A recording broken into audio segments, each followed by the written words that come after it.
Hi, everybody. My name is Khawaja Shams. I am a Valkey fan. I work at Momento for my day-to-day, but I'm super excited to be here today with. Hi, my name's Kyle. I'm a developer advocate for Valkey. I've been with the project since it started, and before that, I worked at a different project that started with Red and ended with Dis for several years. So, yeah, I've been around this for way too long. I've been doing this stuff for since like 2012. I've been thinking about sorted sets and key values and all sorts of stuff like that for a long, long time. But I'm really excited. Valkey's a super interesting project and so important for the industry. Fantastic. I totally agree with you. I've been super excited about Valkey 9. It's all I've been talking about for the last couple of weeks. Um, One of the most popular and most talked about capability in Valkey 9 is performance. Like that's what I've been talking about. That's what everybody talks about because that's so essential Yeah. to a cache. But at this point, it's almost table stakes. So today, I want to hear from you on everything except performance. That's the first time anybody's asked me to say, I'm talking about Valky, don't talk about performance. But I'll do my best. Yeah. It's fast. I mean, it's so fast that it's like Yeah. it's not even an issue anymore. But um, let's talk about numbered databases in cluster mode. Uh, Yeah. First of all, Valkey is supposed to be a cache. Like, why is it called numbered databases? What is the feature, and why cluster mode? Yeah. So this is like a feature that goes way back to like Redis 1. Um, they had this concept of numbered databases. And basically what it is I don't like the terminology. I usually call it numbered like namespaces because that's really what it is. But it allows you to take the keys that you have and separate them up logically into, by default, 16 databases. And that just means that you can have the same key name and different data in every single one of those. Um, Valky 9 brings like that feature forward. Basically, that feature in Redis was something that they kind of stopped using before cluster mode was a thing. So going way Mm. back. And they just didn't never implement it in the cluster spec. And there's always been a demand for it. I wrote, I think it was in 2016, a blog post about like people still want to use numbered databases, even though for the last several years we haven't had them available. And I think that just kind of goes to the like natural kind of like desire for these type of things to exist. But it's so useful because you can just say, hey, I've got this set of keys, and then I want to use it, and then I want another set of keys that don't interfere. Like if I have a key named foo in database one and in database zero, they're two different pieces of information. So maybe I have a separate like client or different use of your data. Like test environments. Test environments. Yeah, totally normal to have that desire. Where it's been limited is because people look at that and go, multi-tenancy. It's not multi-tenancy, but it's still incredibly useful for a variety of cases. And uh, what Valkey 9 does is it really brings it forward into uh, not quite uh, on the same level as all the other features that we have, because I think there's some catch up. I can talk about that later. But it brings it forward to where it's useful in a modern context. So before Valkey 9, it wasn't part of the cluster spec. So you had one database that was database 0, and you could use that database. If you weren't in cluster mode, you could use as many databases as you wanted. Valkey 9 just brings it up to be able to use in a cluster. Um, so I heard about it. I was in one of our kind of technical meetings that we were having. I was, oh, that's interesting. And I said, well, how does this work? And they said, well, just try it out. And so I took one of the development builds before RC1, and I loaded it. It was feature complete at that point, that particular feature. And I went, okay, this works. And then I started looking at the cluster slot, and then my mind got blown about how it was implemented. Hmm. Um, so traditionally, when you look at a key, that key derives through CRC16, and then you modulo it by number. It derives what slot the Hmm. data resides in, and those slots are distributed out amongst the cluster. And from a data perspective, you are restricted in what you can do with things across slots. You'll get an error if you say, I want to take something and run a Hmm. transaction or a multi-key transaction. If you do it across slots, it'll say, no, you can't do it. What's really interesting about the implementation is the key name is still the how you derive the slot number, but all the databases are stacked on the same slot. So that means if you have key Ah, foo on database 0, also on database 10 million, it'll be in the same slot. Now, okay. that doesn't sound incredibly interesting, but that opens up an entirely different set of use cases in addition to kind of the ones we've talked about already. And it changes how you can fundamentally use this feature in a way that's very, very interesting.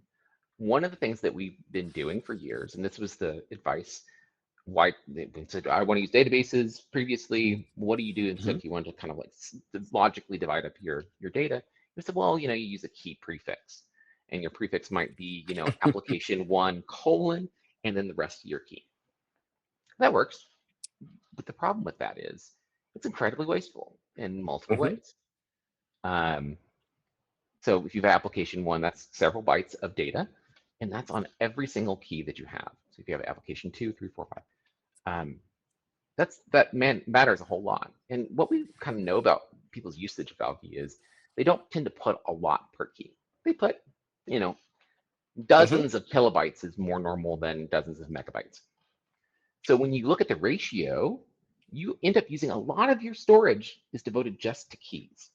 Hmm. And if you look at, for example, Valkey 8 came out, and it was really a revolution because it saved so much money. It was such a lower cost of ownership because you saved 8 bytes per key, right?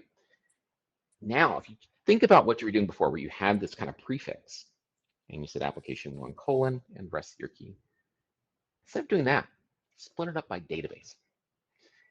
That has so much less overhead that you can save so much money, especially when you get into the large cardinality keys, that you can just really fundamentally have a lower cost by having a kind of free optimization, right? It Yeah. makes things simpler, it makes things easier to kind of reason about, and you're not transmitting as much, you're not storing as much. It wins all over the place. Let's go back a little bit. You mentioned that having the same slot be shared Hmm. across databases opens up new use cases. I'm Yeah. curious what those use cases are. Yeah, so there's a few different things that you can do with this. You can move keys back and Hmm. forth between different databases. And when you think about that, that becomes something that you really, if you like, you could rename a key previously, but that was Hmm. really difficult to pull off because of that issue with the slot, right? If you Yep. moved it, if your key was named foo and you moved it to bar, it would change where it was in the cluster and you just get an error. So you ended up being kind of locked into these pieces, right? So if you want to do this, you could have a few different things. You could add more complexity by doing what we call hashtags, where you take curly braces and you Hmm. put a portion of the key into it, which runs into the problem that I just talked about. You are using more memory to do that. Or you can then start using multiple databases. So if you have a key and you don't want that key to be used, or you want it to be processed in another way, you can do a move command and move it to another database. Um, Hmm. And that is almost a free operation. If you look at the source code inside of it, it's changing a pointer. Like it is Wow. the simplest thing. Doesn't even need And to so change nodes. It you just don't need, goes to a different database. and that's fine. Like if you're using a string, Yeah. like that's Hmm. simple. Okay, whatever. But think about if you have a sorted set and it Right. has 3 million elements. Moving that around and changing things around that's really impossible. But you can just go and throw it into another database, do what you need to do it, maybe change that data. Like another use case you have that's related to this is, let's say you have something that you want to instantly switch over, atomically switch over from one set of data to another. So you have sorted set here, it has 1 million elements. And then at 12:01 p.m., you want to have a different set of 1 million elements. Yep. How would you pull that off? That would be incredibly difficult to pull off. And what you can do is you can atomically delete and move, and you Hmm. never leave the shard. And so you end Wow. up with like these really cool use cases, right? Is it efficient to just drop an entire database too, or does that cause a, like a scan and delete kind of operation? I mean, you can do it, and it's the same operation that you would have if you're just deleting anything else, right? Okay. There is some restrictions on it, like For example, if you are, one thing that caught my eye initially is that if you do FlushDB, Hmm. FlushDB would delete a database. And that Hmm. worked very well when I'm kind of just playing around with something. But then you have Yep. to understand that you're still working in a cluster, right? So you would have Hmm. to do FlushDB on every node, which is understandable um, now that you're in cluster mode. So you still have the same costs associated with it. We don't have a drop DB um, command right now, but from a perspective of just operating on individual keys, it's very, very low cost, right? The amount of time that it takes to do that. Um, and the Got other it. thing that's interesting is that databases themselves are kind of lazily allocated. Hmm. So what's fun is, and this was I kind of saw the original developer of this feature. He had an experiment where he said, let's just start Valkey with 10 million databases.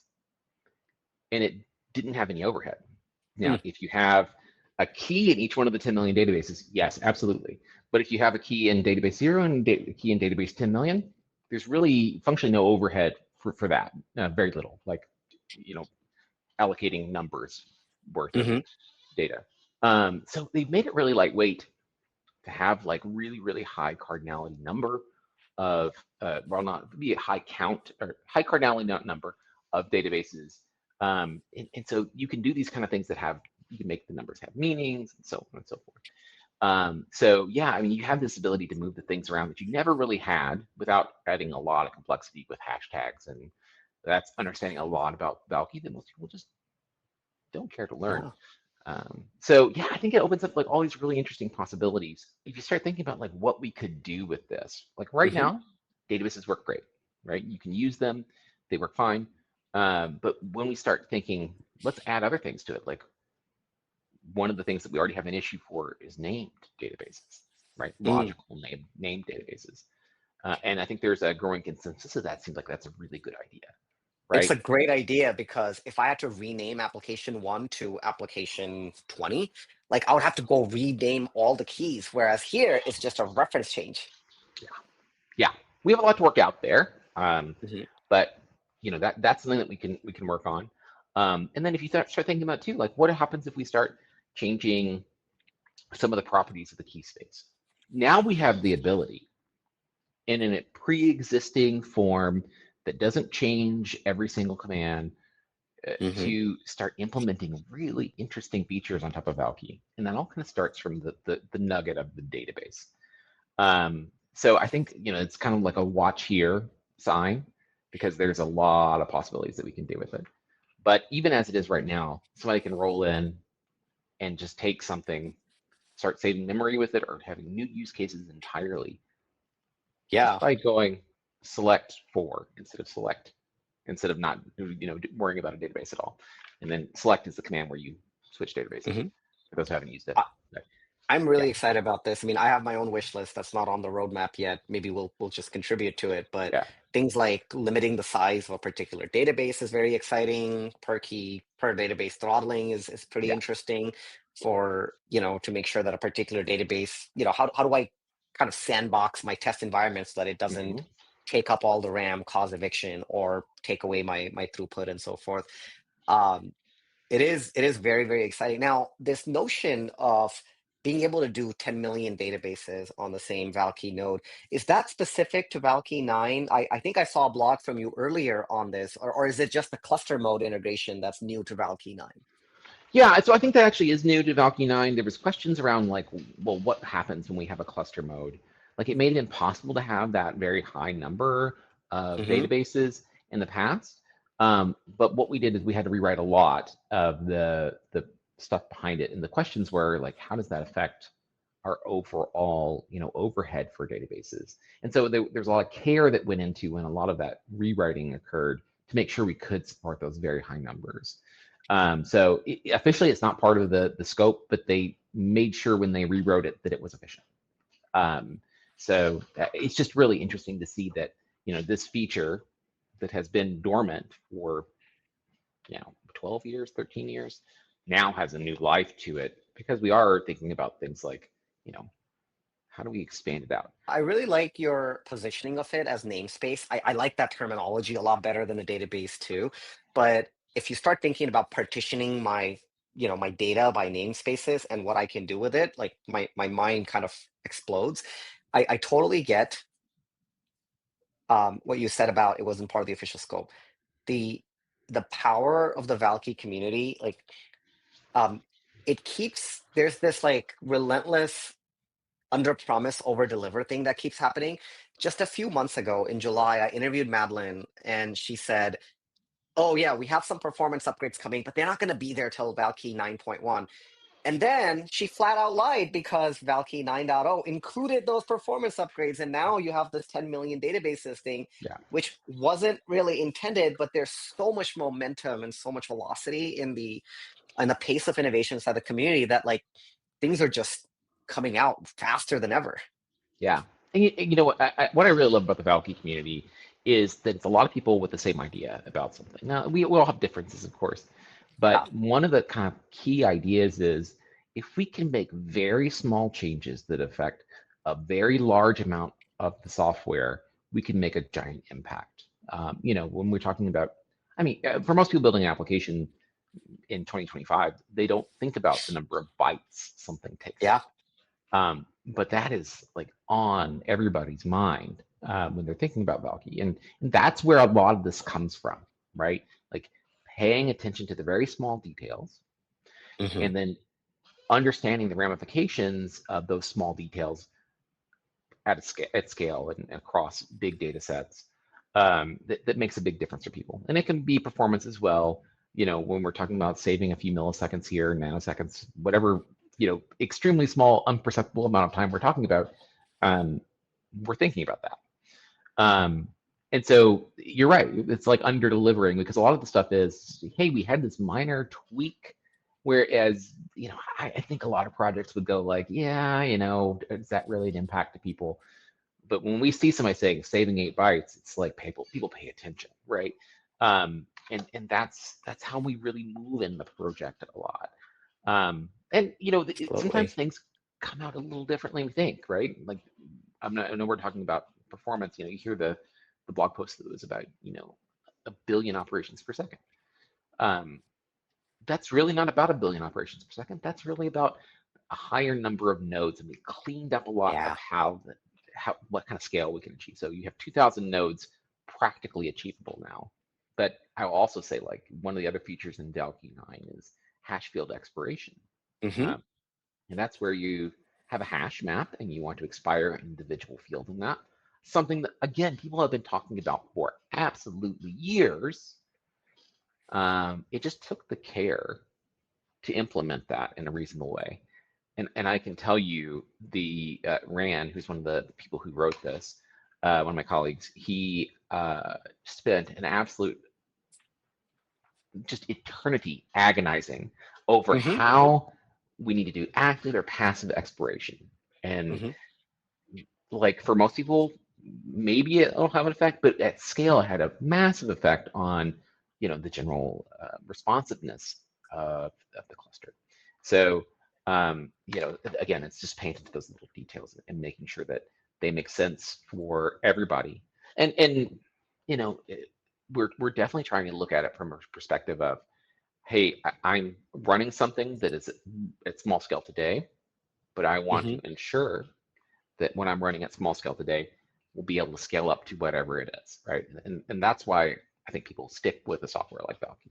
I think you're absolutely right. But this point on paying attention to the little details that end up mattering a lot. One of the things that I noticed in the governance of Valkey in my short tenure, just watching the way the sausage is made, if you will, um, it's it's interesting that there's a lot of insistence on inclusivity Hmm. and openness. I was curious how you see this we'll call it the Kyle tenet of little things that matter a lot. I'm curious how that plays out in Valkey's governance. Yeah, I think that there is definitely an idea that good ideas come from everywhere, right? Like that not that somebody because they have a TSC member that their Hmm. idea matters more. Um, we're seeing a lot of people that will just pile on an idea because they feel like it's a good idea. Um, and my bias is I've been doing this for a long time, but I writing C is something that I don't necessarily do on a regular basis. Um, and I noticed something, and in the software, it was not a big deal. Um, and I was kind of helped to kind of be um, mentored along, right, through getting something into the core change. And we see that over and over and over again. At one point, and this was during the time where we were in the process of working it, I was paying attention to just the GitHub contributor graphs, and I was like, "Hey, our top contributor, who is this guy? Where does he come from?" And I asked around, and I was like, "Oh, I don't know this guy." We ended up finding out that he was just some guy that was interested, and he was based out of Vietnam. And he at that point was like the top contributor. I mean, he was doing stuff that was, I think at that point we were doing name change stuff, but he was contributing more than anybody else, right? And Yes. so it doesn't mean that it has to come from somebody else. Um, and we have lots of examples of that throughout the whole piece. I was reviewing a piece of code that came from somebody I had never met before. They found a very tricky little bug that was it doesn't cause any big problems. It should respond one way, but it responds with an error. And Hmm. we started looking at it, and it said in the comments, "This should never happen," right? And so we worked together to figure out like what the next step was. And I think that's the sort of thing that you see in Valkey being an incredibly open project. Um, there's no one company that dictates from the community nor from the software side Hmm. um, what we do, right? It's all people doing it together, working with folks to put together an event in Beijing, um, which is fantastic. I don't speak Mandarin. I'm on a lot of calls that I don't understand at all what's going on, but they're valuing our opinions and valuing the collaboration that we can get. Wow. So, yeah, I mean, we're just trying to make sure we're supporting people in the right way. Awesome. Last question before I let you go. Uh, any events that you want to talk about? Where can people come learn more about Valkey in the coming weeks, or maybe even in the coming months? Yeah, we got a lot of stuff cooking right now. One of the things I would encourage people to do if you do want to see how the sausage is made, there is a Monday morning Pacific time zone. I think it's 7 a.m. Pacific time zone uh, meeting. Anybody can attend that meeting. It's up if you go and look in the Valky's wiki. There's a link to it. Um, encourage people to look at that, and you can get items on the agenda. But just observing that process is something I would think people, anybody who's interested, would benefit from. Otherwise, we have a few things that we are kind of doing. We have an event that will be very exciting. That's going to be a social at reInvent. More Nice. details to come on that. Woohoo. But it's gonna be a lot of fun. If you do come to reInvent, it's quite a bit of a party. I unfortunately won't be there. Oh, The first time in 7 years I haven't been at reInvent. Um, but my colleagues will be there, and I know it's going to be a blast. And then we're also going to be in Japan in early December at Open Source Summit Japan. So those are two definites that we have out there, but there's QCon always an San opportunity. Francisco That's right. in a couple Yeah. of weeks. That's coming together. We're losing track. There's so much, activity from all the community members. But my 2 cents on this: join the Valkey Slack if you want free consulting, free advice, and you want to just. I throw my stupid ideas in there, and people just pile on and they help out. So I would Yeah. highly recommend joining the Slack as well. Yeah. Yeah. Absolutely. Yeah, everybody's welcome. More than the merrier. Awesome. Kyle, thank you so much for all your contributions to Valkey, code, and community wise. You've done a lot for us. And thank you for taking the time to be on the podcast. Yeah. Likewise. What a great time.